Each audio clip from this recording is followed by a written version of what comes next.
수질오염 방지 기술 마지막 시간입니다. 이번 시간은 세 번째 생물학적 처리 활성 슬러지법에 대해서 알아보도록 할게요. 먼저 활성 슬러지 변법의 종류에 대해서 알아보도록 할게요. 활성 슬러지 변법의 종류는 활성 슬러지법 설계 인자들 하나하나를 변형시켜서 만들어낸 것으로 다단 포기법, 장기 포기법, 접촉 안정법, 산화구법 등이 있으며 이것에 대한 종류만 알고 계시면 됩니다. 또한 우측의 핵심 키인 활성 슬러지법의 설계 인자는 자주 출제되기 때문에 반드시 모두 암기를 해주시고 넘어가 주시면 되고 단위 또한 암기를 해주시면 되겠습니다. 1-2 중요 공식에 대해서 한번 알아보도록 할게요. 이 중요 공식을 꼭 알고 계셔야지만 문제를 풀 수 있기 때문에 반드시 암기를 하고 넘어가 주시면 됩니다.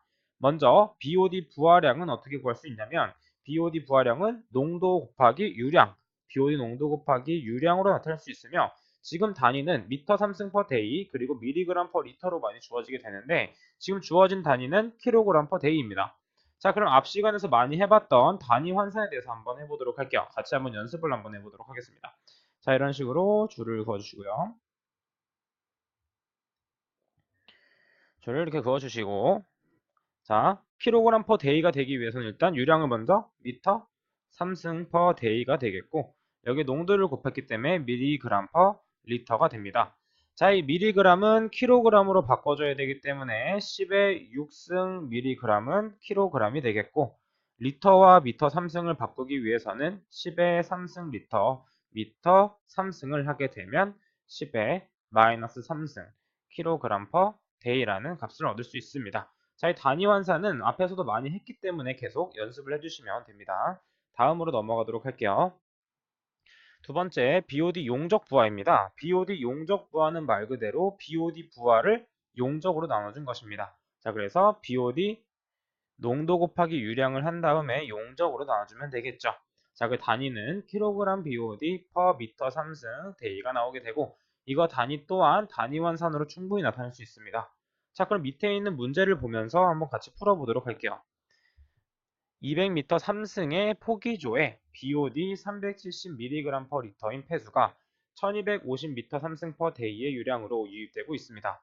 이 포기조의 BOD 용적 부하는 용적 부하는 BOD 부하량을 용적으로 나눈 것이고 지금 유량을 곱해주게 되면 유량은 1250m 3승 per day 그리고 농도는 370mg per 리터이고 용적은 200m 3승입니다.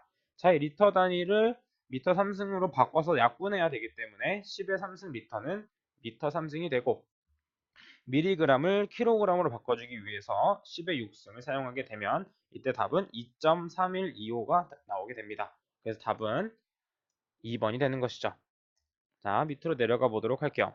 세 번째, FMB가 나와 있습니다. 이 FMB도 출제가 잘 되기 때문에 반드시 암기해 주셔야 되는데 자, 여기까지는 우리가 봤던 공식입니다. 여기까지는 뭐였죠? 그렇죠. 여기까지는 BOD 용적 부하였습니다.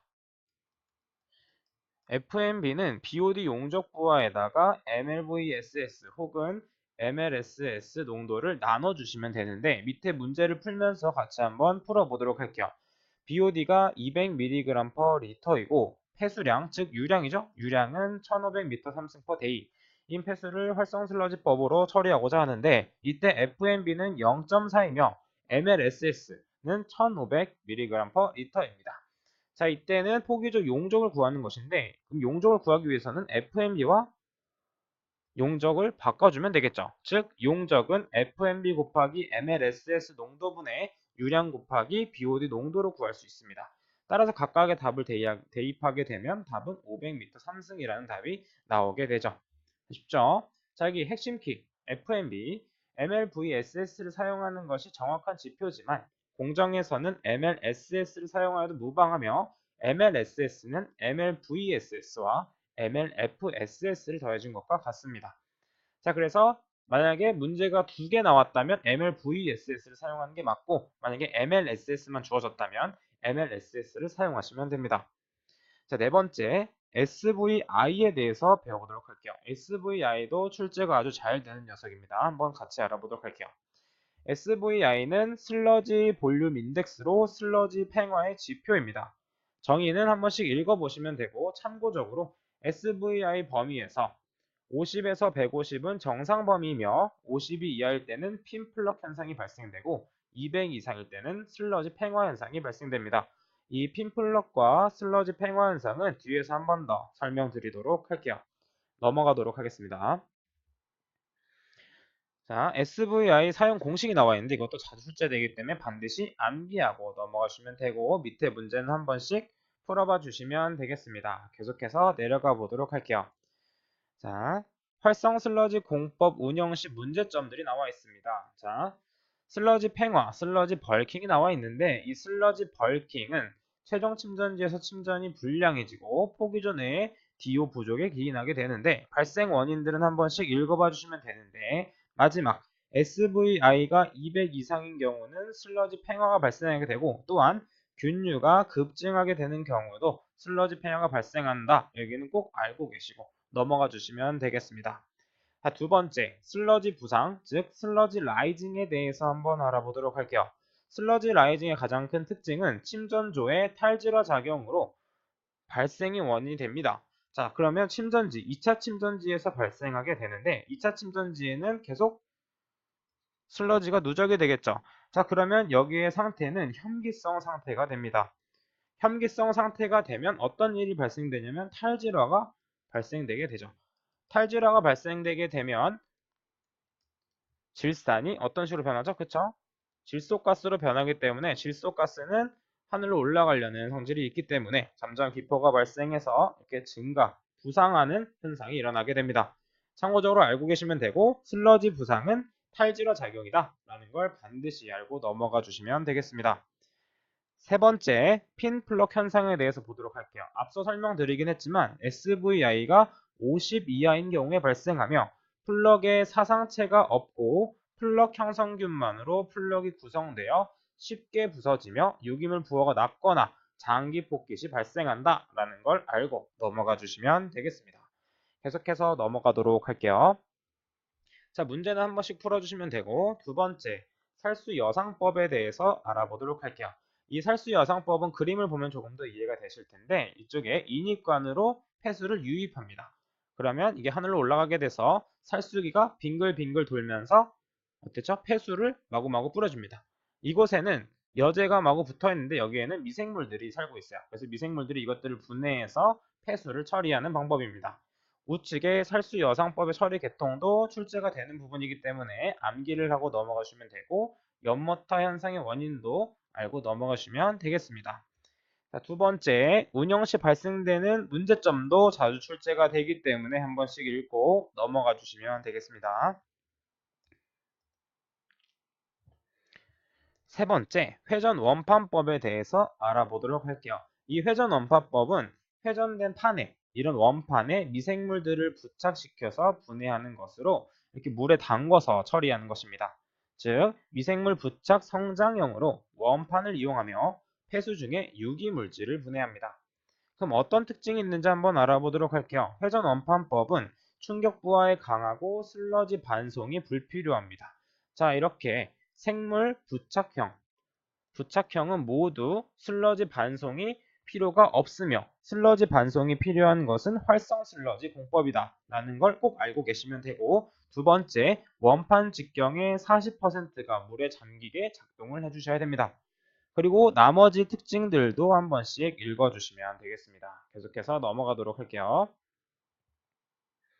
네 번째, 접촉산화법에 대해서 알려드리겠습니다. 접촉산화법은 이것도 마찬가지로 생물막을 이용한 처리 방식으로 일종으로 포기조의 접촉여제를 침적시켜서 포기 또는 교반시켜 처리하는 것입니다.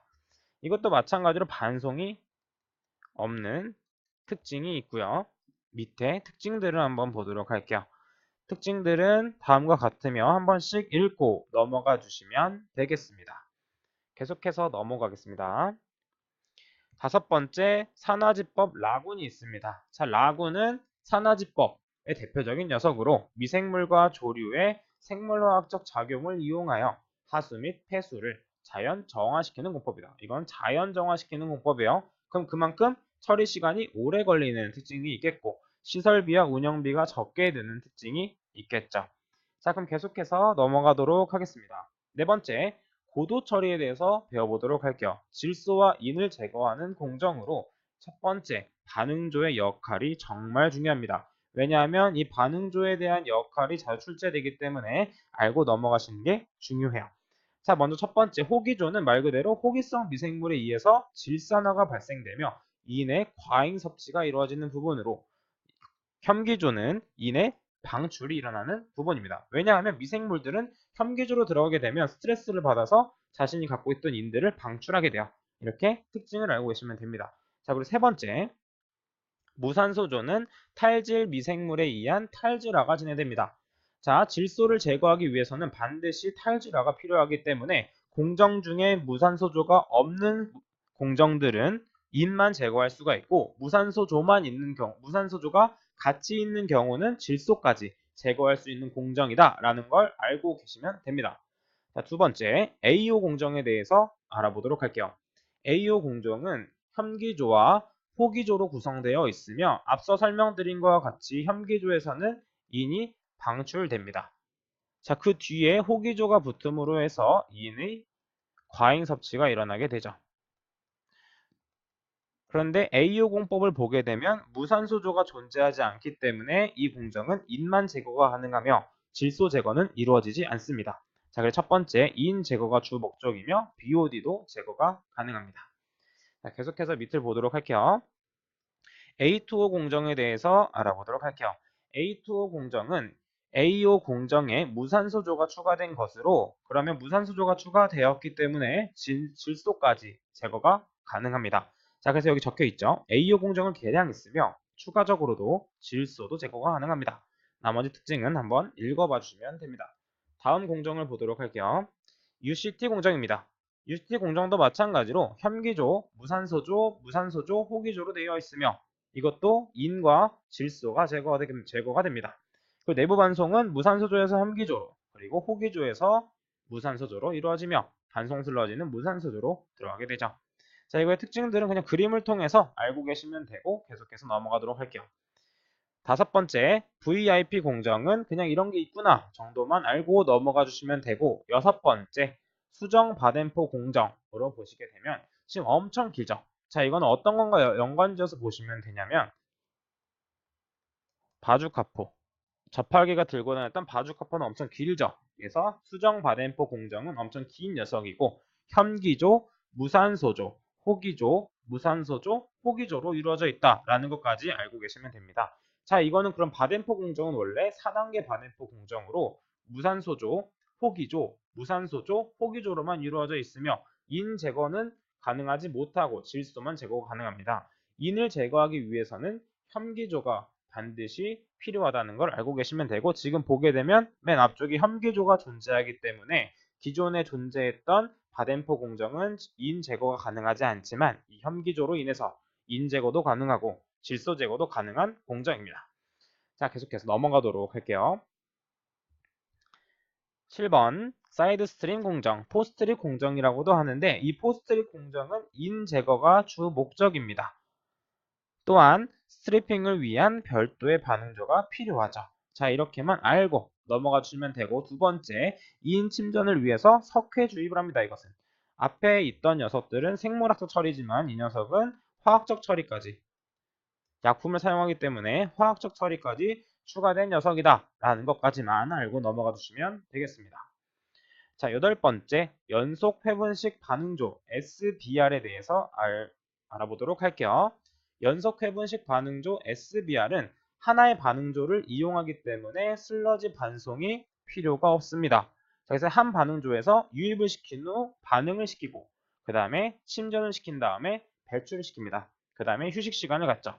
그렇기 때문에 처리 용량이 큰 처리장에는 적용하기 곤란합니다. 왜냐하면 한 반응조만 이용하기 때문이죠. 그리고 마지막에 질소와 인의 효율적인 제거가 가능하다. 이것은 왜 효율적으로 제거가 가능하냐면 공정을 하나만 이용하기 때문에 그때마다 조건을 바꿔주실 수가 있습니다. 이런 특징들을 반드시 알고 넘어가 주시면 되겠습니다. 다섯 번째, 마지막이죠. 혐기성 처리 및 상하수도 계획에 대해서 알아보도록 할게요. 먼저 혐기성 처리는 대표적인 물질인 포도당을 보도록 할게요. C6H12O6은 혐기성 분해를 하게 되면 3개의 메탄과 3개의 이산화탄소로 나오게 되는데, 이때 이 메탄은 유용한 가스이기 때문에 에너지원으로 사용할 수가 있습니다. 그렇기 때문에 현기성 소화 시 메탄가스를 많이 얻기 위해서는 탄소 성분이 많이 함유되어 있어야만 메탄 함유가 많아지게 됩니다. 그리고 현기성 소화의 특징들은 자주 실제되므로 꼭 알고 계셔야 되는데, 장점을 먼저 보도록 할게요. 현기성 소화는 고농도 폐수 처리가 가능하고 유용한 가스인 메탄가스가 발생하게 됩니다. 또한 현기성은 산소가 필요 없기 때문에 폭기 시설이 필요 없어 동력 소모가 적죠. 그리고 호기성 소화에 비해서 슬러지 발생량이 적고 탈수성이 양호합니다. 또한 단점을 보도록 할게요. 단점은 슬러지 비료 가치가 낮으며 악취가 발생하게 되죠. 이게 대표적인 특징입니다. 또한 미생물의 성장 속도가 느리며 처리 시간이 길기 때문에 반응조가 커야 됩니다. 이것은 보통 호기성 처리와 비교되어 많이 나오기 때문에 비교해서 외워주시면 되겠습니다. 계속해서 넘어가 보도록 할게요. 다음 1-2 소화가스 발생량 저하 원인은 한 번씩 읽어봐 주시면 되고, 나머지 1-3 상향류 현기성 슬러지상 UASB와 이모프 탱크도 한 번씩 읽어봐 주시고 넘어가 주시면 되겠습니다. 두 번째, 상하수도 계획에 대해서 알아보도록 할게요. 상하수도 계획은 2-1 합리식이 많이 출제되기 때문에 이것에 대해 알아보도록 하겠습니다. 자, 합리식을 구하기 위한 이 유량은 360분의 1 곱하기 CIA로 계산할 수 있는데, 이때는 단위 환산으로도 충분히 계산할 수가 있습니다. 어떻게 계산할 수 있냐면 Q는 CIA로 충분히 계산할 수가 있어요. 자, 지금 최종적인 단위는 미터 3승 퍼 세크이기 때문에 한번 단위를 맞춰보도록 하겠습니다. 유출 개수는 보통 단위가 없기 때문에 그냥 그대로 넣으시면 되고, 강우 강도는 밀리미터 퍼 아워가 되고, 한번 줄을 그을게요. 자, 그 다음에 여기다가 면적을 곱해주게 되는데, 면적은 헥타르가 나와 있습니다. 이때 헥타르는 우측에 나와 있죠. 100헥타르는 1km 제곱과 같습니다. 즉 100헥타르는 1km 제곱이 됩니다. 자, 그럼 우리는 최종 단위인 미터 3승 퍼 세크를 만들기 위한 작업을 한번 해보도록 할게요. 먼저 시간 단위를 세크로 맞춰주기 위해서 1시간은 60분이 되고 1분은 60초가 되죠. 자, 이렇게 시간 단위는 맞춰졌고, 자, 그러면 밀리미터와 킬로미터를 미터로 통일하기 위해서 10의 3승 밀리미터는 미터가 되고, 그 다음에 1km 제곱은 10의 3승 미터의 제곱이 되기 때문에 각각의 단위를 환산하게 되면 360분의 1이 생기게 됩니다. 자, 그래서 여기에 360분의 1이 생기게 된 거야. 그래서 그대로 대입하시려면 헥타르 그리고 밀리미터 퍼 아워 미터 3승 퍼 세크로 하셔야 되고, 만약에 기본적인 단위 환산으로 푸시려면 그대로 넣고 저처럼 풀어주시면 되겠습니다. 넘어가도록 할게요. 다음 계산은 한번 같이 풀어보도록 하겠습니다. 어느 유역의 강우 강도는 100mm per hour이고 유역 면적은 1.5km 제곱에서 유출되는 유량을 합리식에 의해 예측할 때 몇 미터 3승 per sec인가, 그리고 유출 개수는 0.5라고 나와 있네요. 자, 그럼 밑에 풀이와 같이 공식을 이용해서 그대로 풀어보겠습니다. 자, 이 공식을 사용하기 위해서는 유량은 미터 3승 per sec가 나와야 되고, 이때 강우 강도는 미리 아워가 돼야 되며 면적은 헥타르가 돼야 됩니다. 자, 그럼 여기서 주어진 것은 킬로미터 제곱이기 때문에 앞에서 배운 1km 제곱은 100헥타르를 이용해서 단위 환산을 해줍니다. 그 후 단위를 그대로 대입해 주시게 되면 20.8333 미터 3승 퍼 세크가 나오게 돼서 답은 3번이 되겠죠. 2-2 매닝의 유속 공식에 대해서도 알아보도록 할게요. 매닝의 유속 공식도 많이 출제가 되기 때문에 이 공식을 반드시 암기하고 넘어가시면 됩니다. 이때 V는 유속이며 N은 수로 벽면의 조도 개수로서 단위가 없고 R은 동수 반경, 그리고 I는 동수 구배입니다. 자, 동수 구배는 길이당 높이라고 표시할 수 있고 이것을 I라고 볼 수 있어요. 그 다음에 여기서 R에 대한 동수 반경을 구하는 방법은 정말 중요하기 때문에 한 번씩 알아보도록 하겠습니다. 자, 동수반경을 구하는 방법은 윤변분의 단면적으로 물이 닿는 면 중에 물의 뭐라고 볼 수 있죠? 단면적은 물의 단면적입니다. 자, 그래서 만약에 여기에 물이 꽉 찼다고 생각을 하게 되면 물이 닿는 면적은 A, B, A입니다. 그래서 이것을 윤변으로 보게 되고 단면적은 A 곱하기 B로 볼 수 있게 돼서 사각형 개수로에서는 2A 플러스 B분의 2A로 구할 수가 있게 됩니다. 자, 그럼 두 번째 원형 개수로는 어떻게 구할 수 있냐면 윤변이 뭐라고 했죠? 그쵸? 물이 닿는 길이입니다. 길이. 그래서 2파이 r인 파이 d가 되며 단면적은 단면적의 넓이인 4분의 파이 d 제곱을 하게 돼서 파이 d가 약분이 돼서 4분의 d가 됩니다. 이렇게 계산하시면 됩니다. 넘어가도록 할게요. 다음 문제를 같이 풀어보도록 할게요. 직경 1m의 콘크리트 관에 20도씨의 물이 동수급에 0.01로 흐르고 있습니다. 이때 동수급에는 I로 표시하죠. 매닝 공식에 의한 평균 유성 m/s는 얼마인가? 그때 조도계수는 0.0014입니다. 자, 다음 공식을 구하기 위해서는 n값과 i값이 주어져 있기 때문에 r값만 구해주면 됩니다. 아까 지금 직경이 나와 있기 때문에 직경에서 동수반경을 구하게 되면 4분의 d로 구할 수 있었으며 이것은 d는 1m이기 때문에 4분의 1, 즉 0.25m로 구할 수 있습니다. 자, 그럼 그대로 공식에 대입하게 되면 0.014분의 1 곱하기 0.25분의 3분의 2승 그리고 0.01분의 2분의 1승을 하게 되면 2.8346m/s, 즉 2번인 답이 나오게 되죠. 자, 그럼 마지막으로 2-3의 콘크리트 하수관과의 부식은 한 번씩 쭉 읽어보시면 되겠습니다. 자, 여기까지가 파트 3 폐수 처리 중 챕터 2 수질오염 방지 기술에 대해서 한번 배워보았고 다음 시간은 폐기물 처리에 대해서 배워보도록 하겠습니다. 여러분들 모두 수고 많으셨습니다. 감사합니다.